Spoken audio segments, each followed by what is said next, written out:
नमस्कार, मैं हूं आशीष चित्रांशी और आप देख रहे हैं द न्यूज लॉन्चर। हरियाणा में किसकी सरकार? लेकिन सरकार किसी की भी तब बनेगी जब चुनाव होंगे। फिलहाल तो चुनाव टलवाने की कवायद है और कवायद ही नहीं है, इसे व्यक्तिगत रूप से मैं चुनाव टलवाने के लिए पहले से हो चुकी फिक्सिंग के तहत लिखी गई चिट्ठी मानता हूं। और चिट्ठी पहले भाजपा से लिखी गई, फिर कई दिन पहले हमने एक एपिसोड में जब बहन जी के और चौटाला के आईएनएलडी के गठबंधन के बारे में चर्चा किया था, उस वक्त भी ये साफ किया था कि ये बेसिकली बीजेपी को लाभ पहुंचाने वाला, उसको आप बी टीम कहो, सी टीम कहो, ए टीम कहो, 12th मैन कहो, कुछ भी कह लो या ओपनर कह लो, उस टीम का उसी भूमिका में है। तो उनकी तरफ से भी चिट्ठी लिख दी गई, आईएनएलडी की तरफ से भी चिट्ठी लिख दी गई कि चुनाव टाला जाना चाहिए। लेकिन अब इस सबके बीच में चुनाव तो टालना ही पड़ेगा, उससे हालांकि लाभ होगा नहीं, क्योंकि कंगना रनौत की एंट्री हो गई है। और कंगना की एंट्री के साथ ही मोदी जी, अब भाजपा का मतलब मोदी है, इसलिए कई बार लोग कहते हैं कि आप मोदी क्यों बोले, बीजेपी बोलते। तो मैं बीजेपी नहीं, मैं मोदी इसलिए बोलता हूं क्योंकि बीजेपी रही कहां, अब तो कांग्रेस एम हो चुकी है। जैसे कांग्रेस आई होती थी, कांग्रेस इंदिरा, वैसे कांग्रेस एम हो चुकी है। कहां पर है भाजपा का काडर? सब तो इंपोर्टेड है, उधार के सिंदूर पर श्रृंगार कर रहे हैं। तो मोदी जी, इसलिए फिर से रिपीट कर दूं कि मोदी जी को कंगना जी ने फंसा दिया है। और जो कथित रूप से भाजपा है, जिसको भाजपा अभी भी लोग कहते हैं, उस भाजपा को इस लायक भी नहीं छोड़ा है कि वो गांव में घुस सके, लोगों से वोट मांग सके। तो चुनाव तो टलने की संभावना बहुत मजबूत हो चुकी है। लेकिन कंगना ने कैसे फंसाया है प्रधानमंत्री को, कंगना ने कैसे फंसाया है मोदी की भाजपा को, इसी पर चर्चा करेंगे। हेमंत अत्री जी हमारे साथ जुड़ चुके हैं, कंट्रोल रूम जोड़िए हेमंत जी को। कंगना रनौत ने एक इंटरव्यू दिया भास्कर को, दरअसल एक फिल्म भी आने वाली है, और फिल्म आती है तो कलाकारों के इंटरव्यूज होने लगते हैं। और अक्सर ये अतीत में देखा गया है कि जब फिल्म आती है तो फिल्म के कलाकार विवाद भी पैदा करते हैं। और कलाकार अगर राजनीति का भी कलाकार बन चुका हो, नेता भी बन चुका हो, तो फिर विवादों से तो उसका वास्ता और भी गहरा हो जाता है, संबंध और मजबूत हो। बीजेपी में प्रमोशन का क्राइटेरिया जो है, एलिजिबिलिटी जो है, वो एलिजिबिलिटी, मुझे फिर मैं बार बार ये कह देता हूं कि न्यूज लॉन्चर के विचार न माने, मेरे विचार माने, क्योंकि अगर किसी को नाराजगी हो तो जो करना है मेरे को। जहर जितना, नफरत जितना आपके भीतर भरा हो या समाज में भरने में आप सक्षम हो, यही एलिजिबिलिटी है। उदाहरण सैकड़ों हैं। हरियाणा की बात होती है तो सबसे टॉप का उदाहरण जेपी दलाल का, कृषि मंत्री से वित्त मंत्री बने, जिन्होंने किसानों को, लाखों किसानों को अपमानित किया, उन्हें क्या क्या नहीं बोला, अपमानित किया। अब कंगना उस रास्ते पे आ गई हैं हेमंत जी, उस रास्ते पे पहले से थी, लेकिन उस रास्ते पे और मजबूत, उनके कदम और मजबूती से पड़ रहे हैं। बता रही हैं उपद्रवी हैं सबके सब, ये व्यभिचारी हैं, ये व्यभिचार करते थे। हालांकि वर्ड तो, व्यभिचार वर्ड थोड़ा सा डायलूट हो जाता है, लेकिन जो वर्ड बोला उन्होंने, आबरू लूटने वाले, इज्जत लूटने वाले के लिए जो बोला जाता है, जो आरजीकर के केस में संजय राय को बोला जा रहा है, जो धनंजय चटर्जी जिसको फांसी पे लटकाया गया उसको बोला गया था, वो शब्द यूट्यूब रोक देता है, इसलिए वो शब्द हम नहीं बोल रहे हैं। तो इसीलिए व्यभिचारी बोल रहे हैं, किसानों को व्यभिचारी बोला, उपद्रवी बोला, जान लेने वाला बोला, सब कुछ बोल दिया। हरियाणा के चुनाव में ये बोलना क्या भाजपा के लिए बहुत विकट संकट, विकट, बहुत विकट नहीं, सबसे विकट संकट कंगना रनौत ने नहीं पैदा कर दिया है?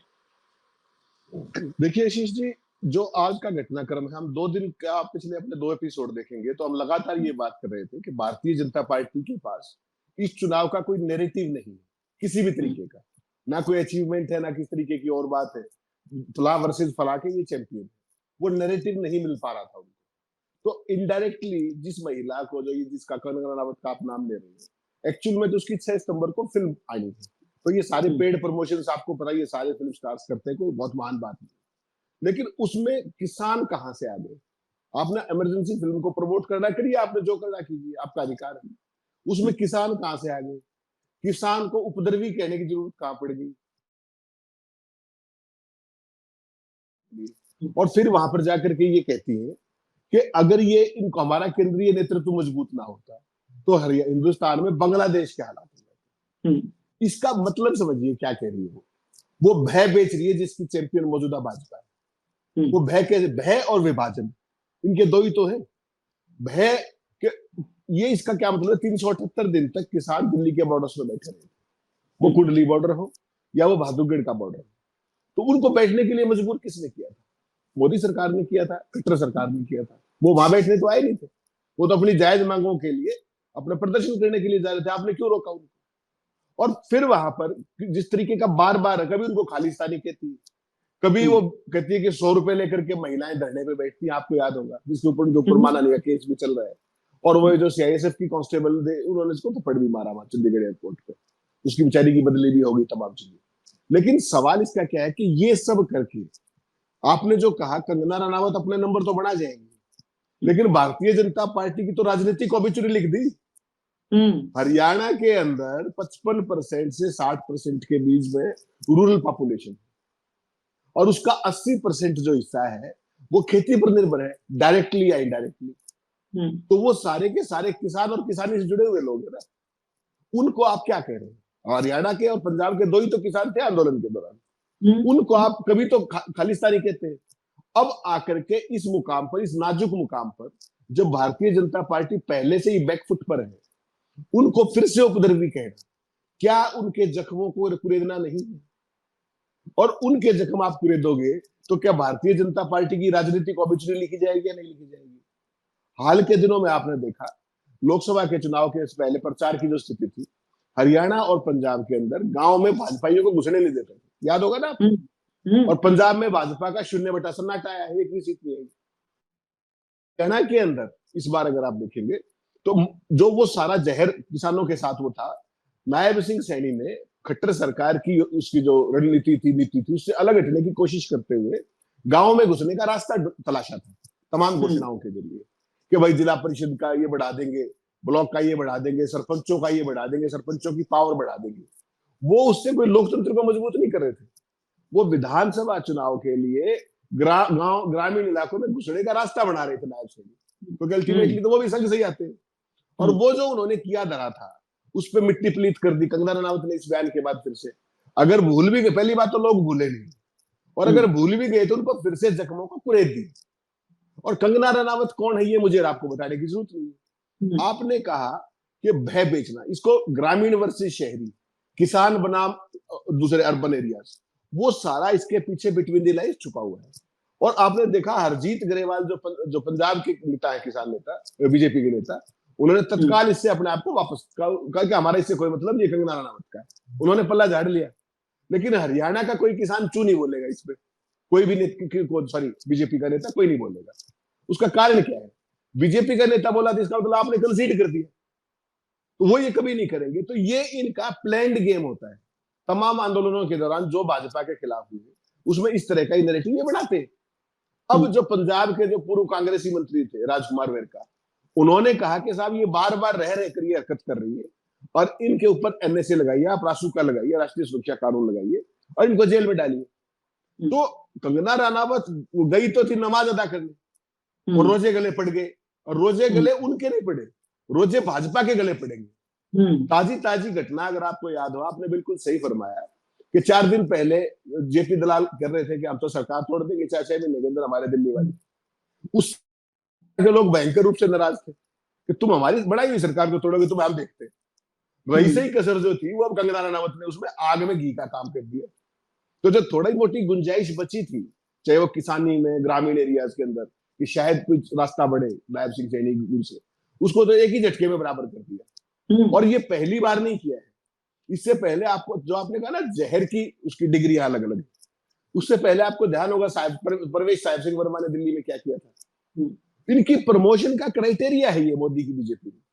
उसके बाद जो है अनुराग ठाकुर देखिए कहां से कहां पहुंच गए, उनकी क्या यूएसपी थी, उन्होंने क्या कहा था, जिस बयान के ऊपर देश के डैश को डैश करो, जिस बयान के ऊपर उनके खिलाफ एफआईआर दर्ज करके उनको जेल में होना चाहिए था, उनको मोदी सरकार का चेहरा बनाया गया। I&B minister Ashish ji, I&B जो मिनिस्टर होता है वो किसी सरकार का चेहरा होता है। हाँ। और वो रहे लगातार, और उसके बाद खूब इनको यूज किया, सारी बातें की, सब उनसे सारी चीजें कराई, और जब मौका आया तो उनको कैबिनेट से धीरे से ड्रॉप करके ईज आउट कर दिया गया। तो जिसका जो जहां पर वो था वो यूज किया जाता है, फिर मिसयूज किया जाता है, फिर रिफ्यूज किया जाता है, और फाइनली डिफ्यूज कर दिया जाता है। अभी स्मृति ईरानी कहां पर है? स्मृति ईरानी फिलहाल डिफ्यूज, तो वो दोबारा आने के चक्कर में है। कल भी उन्होंने, आपने देखा कल परसों में वो फिर अवतरित हुई। तो यहाँ पर ये साइकिल लगातार मोदी के सिस्टम में चलता रहता है। लेकिन दुर्भाग्य की बात यह है कि हरियाणा जैसा पीसफुल स्टेट, हरियाणा के अंदर किसी किसान संगठन का आपने कोई हिंसा की वारदात सुनी कि किसी भी तरीके, कोई भी, इतने लंबे आंदोलन में, वो आंदोलन पूरी दुनिया के लिए एक नजीर है शांति फोर्स के हिसाब से, पूरी दुनिया के लिए। और सेल्फ डिसिप्लिन, कोई बाहर से फोर्स नहीं था, सेल्फ डिसिप्लिन तमाम इन्होंने उनको वो करने की कोशिश की, उत्तेजित करने की कोशिश की, सारी बात वो उत्तेजित नहीं हुई। इनके लोगों ने आंदोलन में घुस करके भी, आपको याद हो कुंडली बॉर्डर पे क्या किया, तब भी वो उत्तेजित नहीं हुए। तो ये समझने की बात है, और हरियाणा की जनता इस खेल को समझ चुकी है। अब कंगना की फिल्म का तो क्या होगा ये तो भगवान जाने, लेकिन हरियाणा में मोदी की फिल्म खराब हो गई है, वो मतलब रिलीज होने से पहले वो डंप हो गई है, वो फ्लॉप हो गई है, आप ये मान के चल सकते हैं विधानसभा चुनाव के अंदर। लेकिन कंगना जैसे नेताओं को, नेता हैं, सांसद हैं, माननीय सांसद हैं, माननीय लगाने में शर्म आती है। बहुत शर्मिंदा महसूस करता हूं कि जब माननीय अगर लगाना पड़े कि माननीय सांसद, माननीय कहते हैं सांसदों, इन पर कोई एक्शन क्यों नहीं है? मैं यहाँ पर, मेरा सवाल कभी एक पार्ट से नहीं होता है कि जी व्यवस्थापिका से पूछे, पॉलिटिकल पार्टी से पूछे। न्यायपालिका स्वतः संज्ञान भी बड़ा सेलेक्टिव होकर के लेता है। ऐसे लोगों पर स्वतः संज्ञान क्यों नहीं जो इस देश में डिवीजन, अगर इस देश में नफरत कोई बो रहा है तो हमारे संविधान के मूल ढांचे, संविधान का कस्टोडियन कहते हैं ना न्यायपालिका को, सर्वोच्च न्यायालय को तो हम कहते हैं। लोग कहते हैं कि कभी भी न्यायपालिका पर उंगली मत उठाया करिए, उससे बड़ा खतरा होता है। मैं किसी खतरे को नहीं, हम देश में अगर न्यायपालिका से खतरा महसूस जिस दिन मैं करने लगूंगा, उस दिन मुझे यकीन हो जाएगा कि हमारे देश में डेमोक्रेसी अब ध्वस्त हो चुकी है। किस बात का नागरिक को खतरा? नागरिक क्यों नहीं सवाल उठाएगा? और संविधान में, बाबा साहब के संविधान में यही तो व्यवस्था है कि कोई राजा नहीं है, सब चेक एंड बैलेंस पे है। जो संविधान का कस्टोडियन है, अगर इस देश में कोई भी, और खासकर अगर वो सांसद है, इस देश के संसद में बैठा हुआ है, वो नफरत और बंटवारे के रास्ते तैयार कर रहा है, बीज बो रहा है, तो संविधान की आत्मा पर चोट कर रहा है, संविधान की आत्मा को घायल कर रहा है। इस देश के संविधान की आत्मा में ही भाईचारा है, सद्भाव है, उस आत्मा पर प्रहार कर रहा है, उस आत्मा को मतलब छल नहीं कर रहा है। कस्टोडियन क्या कर रहा है? कस्टोडियन मन माफी केवल लेगा स्वतः संज्ञान। मैं भाजपा और मोदी से तो उम्मीदें नहीं करता। मोदी और शाह के लिए तो कंगना रनौत सुपरस्टार हैं, उनके विचारधारा के लिए ऐसे ही तो लोग चाहिए, और हर समय वो तैयार करते हैं। एक गया कंगना के बाद भी वेटिंग में कुछ लोग होंगे, वो तैयार होंगे। नूपुर थी, स्मृति थी, अब ये है। ये कस्टोडियन क्या कर रहा है? ये दुर्भाग्यपूर्ण है। इस पर क्यों नहीं एनएसए नहीं, एनएसए तो छोटी बात कही, इस पर यूएपीए लगना चाहिए, यूएपीए लगना चाहिए। ये देशद्रोह है, ये दूसरे खालिस्तानी क्या बताएंगे? ये खुद देशद्रोह का काम कर रहा है। जो देश में विभाजन पैदा करे वही देशद्रोही है। नहीं आशीष जी, इसमें देखिए इंटरेस्टिंग बात क्या है कि कंगना ने इससे पहले तमाम बयानबाजी की, पंजाब के किसानों को लेकर के की, पंजाब के नागरिकों को लेकर के की। न्यायपालिका का तो अपना रोल है जो सबके सामने है आज की तारीख में, और कंटेम्प्ट ऐसे नहीं होती कि हम न्यायपालिका की अकर्मण्यता पर बात नहीं कर सकते, कर सकते। बिल्कुल कंटेम्प्ट तब करेंगे। होती है जब हम उसके किसी फैसले में मिन में निकालने की कोशिश करें और उस पर अपना वैल्यू जजमेंट दें, तो वो कंटेम्प्ट होती है, अदरवाइज नहीं। संविधान का एक अभिन्न हिस्सा है न्यायपालिका भी, और न्यायपालिका अगर किसी चीज का संज्ञान नहीं लेती है तो हम निश्चित तौर पे उसकी बात कर सकते हैं, और उसकी भी अकाउंटेबिलिटी देश के संविधान के और जनता के प्रति है। फाइनली जनता सुप्रीम है लोकतंत्र के अंदर। हाँ, तो आज तक इस पूरे रिजीम के अंदर न्यायपालिका ने कितने मामलों का सबका संज्ञान लिया है? आपको क्या लगता है? अनुराग ठाकुर वाले मामले का लिया था? उससे पहले जो साहब सिंह वर्मा वाले, उसका प्रवेश वर्मा वाले का लिया था? न्यायपालिका इन सब चीजों से धीरे धीरे, पहले सबसे पहले न्यायपालिका सबसे संज्ञान लेती थी, अब वो दौर चला गया है। लेकिन मेरा तो सवाल दूसरा है कि पंजाब को लेकर के रह के कंगना रनावत ये सब हरकतें कर रही है। पंजाब में तो आम आदमी पार्टी की सरकार है, वो क्यों नहीं एक्शन लेती उसके खिलाफ? हाँ, बिल्कुल, उसने भी नहीं लिया, तो वो क्यों नहीं ले रही है उसको समझना पड़ेगा। कि एक पर्टिकुलर नैरेटिव किसी को किसी रूप में सूट करता है और किसी दूसरे को वो दूसरे रूप में सूट करता है। तो you scratch my back and I scratch your back. इस तरह का जो ये खेल है, ये देश की एकता और अखंडता के लिए खतरा है। पार्टी के व्यक्तिगत हित, व्यक्ति के व्यक्तिगत हित, नेता के व्यक्तिगत हित देश के हितों से बड़े नहीं, देश की एकता और अखंडता से बड़े नहीं। अगर भगवंत मान को थोड़ा सा भी अगर पंजाब से प्रेम है तो उनको कंगना का हिसाब करना चाहिए कि नहीं करना चाहिए? बिल्कुल करना चाहिए। तो कब करेंगे? जब सारा काम गड़बड़ हो जाएगा। वो जो सीआईएसएफ की महिला कांस्टेबल थी, उसने ऑल ऑफ ए सडन, क्या वो ना समझती क्या उसका जो हाथ उठा? उसकी भावनाओं को इतनी गहरे तक चोट की, क्योंकि उसकी मां भी आंदोलन में थी, अगर आपको ध्यान हो। और कंगना ने आंदोलनकारी महिलाओं को क्या फोटो लगा के ये कहा कि ये 100 रुपए में मिलती है। तो उस महिला ने, कांस्टेबल ने बताया भी कि मेरे को वो बात चुभी और उसका बदला मैंने लिया। तो इस देश को आप ले जा कहा रहे हैं? सवाल ये, आपके मीन वेस्टेड इंटरेस्ट के लिए, निहित स्वार्थों के लिए आप देश की एकता और अखंडता को खराब कर देंगे क्या? और कंगना रनावत को तो बेसिकली देखिए, उसकी फिल्म आ रही है, उसको विवादों में जाना ही था। फिल्म इंडस्ट्री का ये घिसा पिटा पुराना है कि भाई कोई चीज विवादों में आएगी तो सुपरहिट होगी। विवाद तो कह के क्रिएट किए जाते हैं, लेकिन ये विवाद भारतीय जनता पार्टी को बहुत महंगा पड़ेगा। हरियाणा जैसा कृषि प्रधान प्रदेश, हरियाणा जैसा ग्रामीण परिवेश वाला प्रदेश, उसके किसान भी कहीं ना कहीं, आपने उपद्रवी जब कहा आंदोलन के दौरान उपद्रवी, तो आंदोलन में तो हरियाणा और पंजाब के किसान थे ना, तो हरियाणा के किसान तो अपने आप इन्वॉल्व हो गए। वही किसान जिन्होंने बीजेपी का भी हिसाब किया है, अभी करके हटे। आपको ध्यान हो 2019 के चुनाव के अंदर भाजपा को 58% वोट मिले थे पुलवामा के नाम पर, और जो इस बार चुनाव हुआ है भाजपा की 5 सीट चली गई यहाँ पर और 46% वोट आए। तो वो वोट कहां चले गए? तो 12% की वोट कहीं गए हैं ना वो। और कांग्रेस को उस टाइम 28% वोट मिले थे, वो इस बार 43-44 हो गए। तो वो आने वाला समय जो है, वो लोकसभा चुनाव के बाद की जो परिस्थिति है वो सबको दिख रही है, और भाजपा उस डैमेज को कंट्रोल नहीं कर पा रही। तो उसके लिए जो खोया हुआ नैरेटिव है उसको कहां से पकड़ेंगे? तो भाजपा को कोई जोड़ना नहीं आता कभी भी, माफ कीजिए, भाजपा को तो तोड़ना आता है। किसी को कैसे तोड़े, कैसे विभाजन क्रिएट करे, उस काम के वो सिद्धस्त है। उसमें आज कंगना रनावत है, कल कोई और था, परसों कोई और था, और कल कोई और होगा। और इसमें कंगना हो, जेपी दलाल हो, ये बेहद छोटे मोहरे हैं। एक्चुअल में ये किसी के लिए खेल रहे हैं, किसी लीडरशिप को के सामने अपने नंबर बना रहे हैं, और उनको लगता है कि हम ये करके पार्टी की, देश की सेवा कर रहे हैं। जबकि हकीकत ये है कि वो देश की जड़ों को खोखला करते हैं। इस तरह की जो जेपी दलाल ने कहा वो भी देशद्रोह का मामला है, और जो कंगना रनावत कह रही है वो यूएपीए का मामला है। आपने बिल्कुल ठीक कहा। कंगना रनावत जो कह रही है दो समुदायों के बीच में, ये यूएपीए का मामला है। लेकिन करे कौन? भगवंत मान कहाँ है? और वो नई नहीं है, वो तो लगातार कर रही है इस बात को।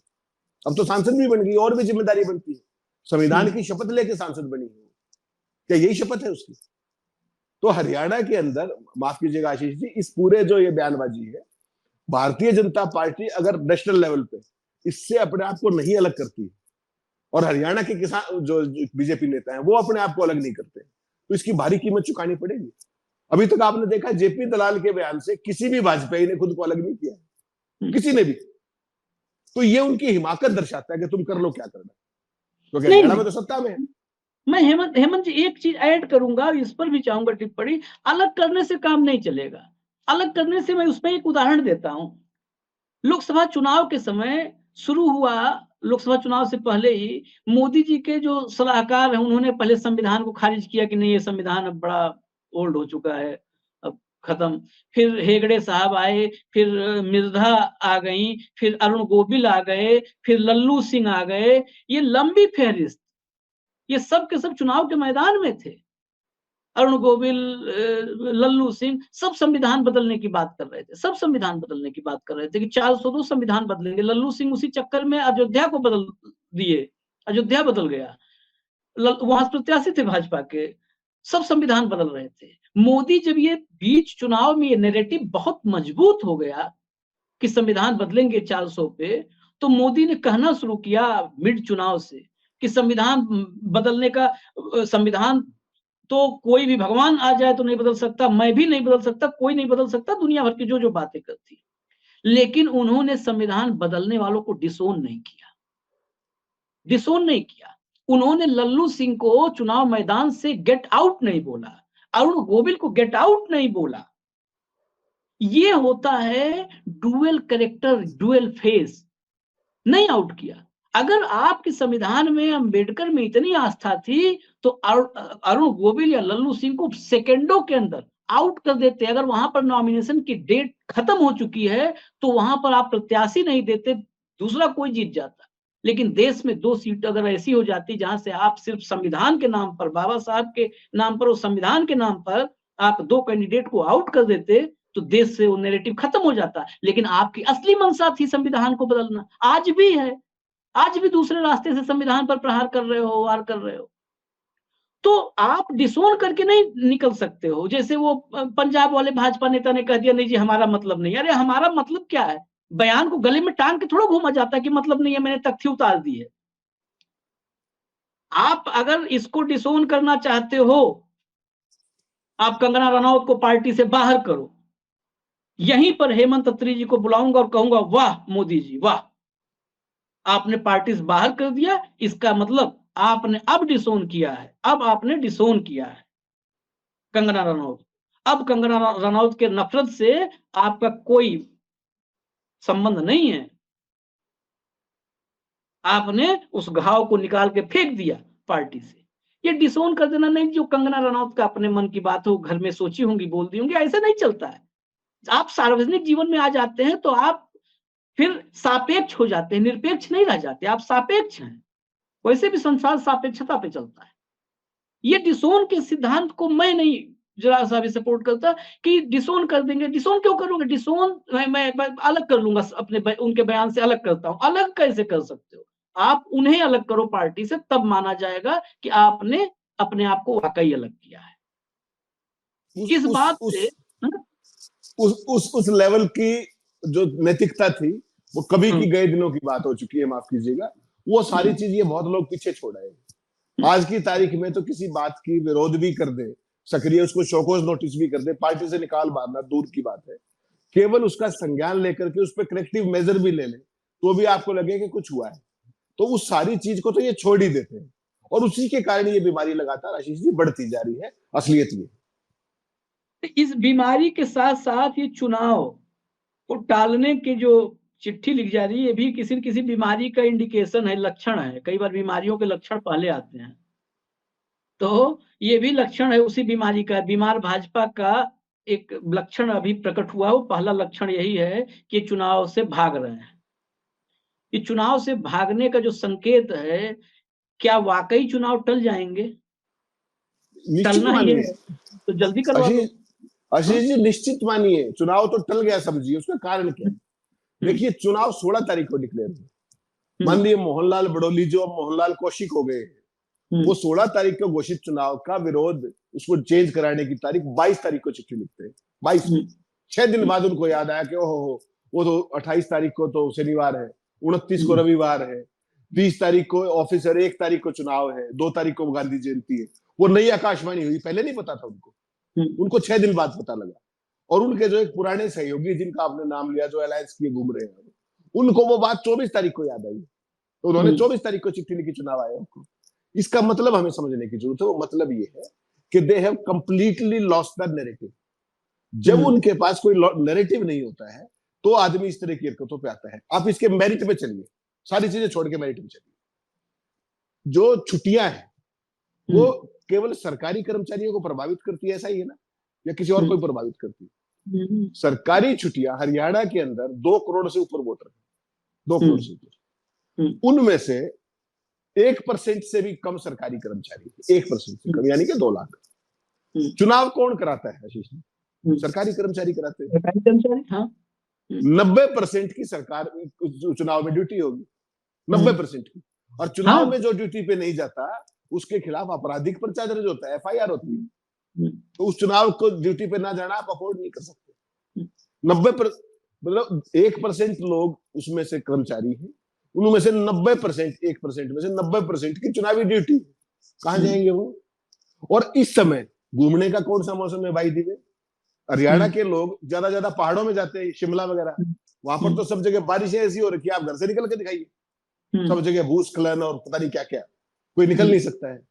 तो गजब देखिए इनकी शर्म निरपेक्षता का, कहां से निकाल के लाए, वो भी 6 दिन के बाद। दूसरा सवाल ये है कि अगर चीजों को कोइंसाइड करना होता है तो जो चीजें हरियाणा के चुनाव का कारण बनती है, उन्हीं चीजों के कारण, उन्हीं कारणों के कारण महाराष्ट्र में चुनाव नहीं कराया जाता त्योहारों के कारण। तो इसका दूसरा उपाय मैं बता देता हूं। माननीय राजीव कुमार सरकारी जी जो दिल्ली में बैठे हैं, वो एक काम और कर सकते हैं। जो जम्मू कश्मीर का दूसरे चरण का चुनाव है वो 25 सितंबर को है, उस दिन करा लीजिए आप हरियाणा का चुनाव। अभी तो हरियाणा की नोटिफिकेशन भी नहीं, कुछ भी नहीं करना आपको, नोटिफिकेशन की डेट ही प्रीपोन करनी, 7 दिन उधर से घटाइए, इधर से 7 दिन घटाइए, 28 तारीख से नॉमिनेशन शुरू कर लीजिए, कौन रोक रहा आपको? सवाल वो नहीं है, सवाल ये है कि ये बेसिकली सदमे में Nayab Singh Saini was on A wrong foot. सुबह प्रेस कॉन्फ्रेंस 10 बजे कर रहे हैं, उनको पता ही कुछ नहीं था। इसलिए मैं कहता हूं वो रियल मुख्यमंत्री नहीं, वो नाइट वॉचमैन। उनको सरकार में होते हुए दिल्ली में चुनाव आयोग के बारे में क्या पूरे देश में छवि है। 10 बजे पत्रकारों ने पूछा कि साहब चुनाव, कहता 1 घंटा पहले भी चुनाव नहीं होंगे, पूरे समय पे होंगे, और 4 घंटे बाद चुनाव अनाउंस हो गया दिल्ली में। तो वो चीज थी। तो बीजेपी रॉन्ग फुट पे पकड़ी गई। लगातार जो संकेत, सर्वेक्षण आ रहे हैं, फला आ रहे हैं, जनता का रिस्पॉन्स आ रहा है, सारी चीजें, उसके बाद इनके पास कोई नैरेटिव बन नहीं पा रहा। तो इनको हफ्ते बाद याद आया कि यार उसको चुनाव की डेट ही पोस्टपोन करा के देख लो। और वो जो राजीव कुमार सरकारी है, उनके तो आपको कुतर्क और शेरो शायरी याद होगी। अभी तो 2 दिन की छुट्टी है, मंगलवार को ऑफिस खुलेंगे, कल तो जन्माष्टमी की छुट्टी है। पता लगा वो कल या परसों में किसी भी दिन कह देंगे कि ठीक है 5 दिन पोस्टपोन कर देते हैं। 5 दिन पोस्टपोन का सवाल नहीं है, उसके बाद जम्मू कश्मीर की काउंटिंग भी पोस्टपोन करनी पड़ेगी आपको। हाँ, तो ये कोई नहीं समझ रहा है। तो मेरा कहने का मतलब ये है कि जो Bharatiya Janata party is trying two by time, लेकिन मैं ये कह रहा हूं कि जो पार्टी 10 साल से सत्ता में है उसको हफ्ता और मिल जाएगा तो क्या हो जाएगा? तुमने 10 साल में क्या किया भाई, उसका तो हिसाब दे दो। तो ये सारे का सारा एक बौद्धिक दिवालियापन दिखाता है। और दूसरा एक और दिखाता है कि आप ये बताइए कि 16 तारीख को डिक्लेयर हुआ था, 17 को चिट्ठी क्यों लिखी मोहनलाल बडोली ने, 18 को क्यों लिखी, 22 को क्यों लिखी? इसका मतलब कोई setting.com हो रही थी ना। हाँ, और सत्तारूढ़ पार्टी का अध्यक्ष चिट्ठी लिख रहा है। मैं और आप तो अनाड़ी, हम तो लिख सकते हैं। सत्तारूढ़ पार्टी, ऑल पावरफुल पार्टी, उसका अध्यक्ष कोई चिट्ठी लिख रहा है तो उसके मायने हैं। और जो सो कॉल्ड विपक्षी दल है वो भी इसको 2 दिन बाद उसको एंडोर्स कर रहा है कि हाँ बढ़ाने चाहिए चुनाव। तो इसका मजाक बना के रख दिया गया है। दूसरी बात मैं कहता हूं कि 1% कर्मचारी, 90% की ड्यूटी। हरियाणा के कर्मचारी अगर सही मायनों में देखे तो भारतीय जनता पार्टी को सबक सिखाने के लिए तैयार बैठे। खून के पैसे हैं बीजेपी के, जो 10 साल में इन्होंने किया। अगर वो मान लो बाहर जाते तो बीजेपी की तो बल्ले बल्ले, उनको तो लाभ होगा। तो उनको तो करना चाहिए, एक तो छुट्टी और कर दो, ताकि उनको तो राजनीतिक लाभ चाहिए होता है, पता है आपको। तो सरकारी कर्मचारी तो बीजेपी का हिसाब करने के लिए, अच्छा वो कहीं बाहर भी जाएगा तो पोस्टल बैलेट से भी वोटिंग कर सकता है, हर तरह की सुविधा है। तो आप ये बहानेबाजी कर क्यों रहे हैं? कर केवल इसलिए रहे हैं कि किसी ने किसी का, हालांकि हरियाणा की जनता इस खेल को भी समझ गई। जैसे जेपी दलाल वाली बात को समझी थी ना, अच्छा तुम सरकार बदलोगे 6 महीने, उसका हिसाब करते हैं कि तुम सरकार बदलने के लायक ही नहीं बचोगे। जो कर्नाटक में किया, कर्नाटक में कुछ भी कर ले भाजपा की सरकार नहीं बन सकती, अदालत नंबर गेम ऐसा है। तो हरियाणा में वो भूमिका तो जेपी दलाल ने मनवा दी। अब कोई भाजपा को गलती से वोट ना दे दे ग्रामीण क्षेत्रों में, उसका इंतजाम माननीय कंगना रनावत जी ने कर दिया है। थोड़ी मोटी जो कसर थी, जो आपके डॉगी मीडिया के जरिए आप स्टेब्लिश कर रहे थे कि भाजपा बहुत ताकतवर है, हमारा संगठन बहुत ताकतवर है, तो ताकतवर आदमी तो चुनाव जल्दी कराता है, वो चुनाव से भागता नहीं है। तो भारतीय जनता पार्टी की पोल बुरे तरीके से खुल गई है हरियाणा के अंदर, और हर दिन उसके कष्ट बढ़ने वाले हैं अगर इस तरह की बयानबाजी हुई तो, ऐसा मेरा मानना है। खैर, आपने कहा कि सरकार बदलने लायक, सरकार क्या जनता चाह लेती है तो कपड़े बदलने लायक नहीं छोड़ती है सरकार, बदलना तो बहुत दूर की बात है दलाल साहब। खैर, एक बात इस चिट्ठी ने, बडोली की चिट्ठी ने, बडोली कहें या कौशिक कहें, कंफ्यूजन है, उनकी चिट्ठी ने एक बात और साफ कर दिया जो 10 साल से लोग बहुत नहीं समझ पाए थे। अब समझ जाना चाहिए कि गांधी जयंती भी इनको नहीं पता है। 6 दिन बाद गांधी जयंती पता चली कि 2 अक्टूबर को गांधी जयंती होती है। उस तरीके मैं भी सुना तो मुझे लगा अच्छा इस बार 2 अक्टूबर को पड़ेगी गांधी जयंती। ये मोहनलाल भटोली ने बताया इस बार 2 अक्टूबर को पड़ रही, पिछली बार तो 8 अक्टूबर को थी। बताइए, ये गांधी की बात करते हैं, गांधी जयंती इनको 6 दिन बाद याद आया, गांधी जयंती 2 अक्टूबर को। अरे 15 अगस्त, ऐसा थोड़ो कि इस बार 15 अगस्त को 15 अगस्त पड़ गया है। गांधी जयंती 2 ही अक्टूबर को होती है मोहनलाल भटोली साहब। खैर, इसमें सब कहानी एक है कि जब स्थितियां प्रतिकूल हो जाती हैं और झूठ की ही नींव पर इमारत खड़ी होती है तो हर दिन आप पकड़े जाते हैं। जब नए नए आए थे 2014, 15, 16, 17, 18, 19, 20, 21 तक, तो झूठ का पिटारा था, उसमें बहुत सारे झूठ थे, तो हर दिन झूठ में नयापन होता था। अब वो सारे झूठ सेकेंड हैंड हो चुके हैं, तो जब झूठ बोलते हो तो चारों तरफ से पकड़े जाते हो, एक तरफ से नहीं, चारों तरफ से पकड़े जाते हो। जम्मू कश्मीर में यही हुआ। अमित शाह आए, लगा कि उसी झूठ पर वाह वाह होगा, वाह शाह वाह शाह, कहे 10 सवाल पूछते हैं, 2 संविधान वालों के साथ चलेगी क्या कांग्रेस? अगले दिन से पता नहीं कहाँ है, खोजना पड़ेगा, दिख नहीं रहे हैं। जब सब आ गया कि अटल जी के साथ कौन था क्या था, तब 2 संविधान था कि नहीं था, मुफ्ती के साथ बैठे थे, महबूबा के साथ। क्या है, सब झूठ के पिटारे में सब एक के बाद एक पकड़े जा रहे हैं, चारों तरफ से घिरे हुए हैं। बची कुची कसर कंगना जैसी fire brand, miss fire brand हो गई है वो, बेसिकली फायर ब्रांड से मिस फायर ब्रांड। तो मिस फायर ब्रांड ऐसे ही भाजपा के ही खेमे में फोड़ रही है पटाखे, और भाजपा ही जख्मी हो रहे हैं। हरियाणा में तो जख्मी नहीं, हरियाणा में तो छत भी छत करके छोड़ दिया है। अब फिर कल मिलेंगे हेमंत अत्री जी के साथ, देखते रहिए न्यूज लॉन्च। हरियाणा में किसकी सर। नमस्कार।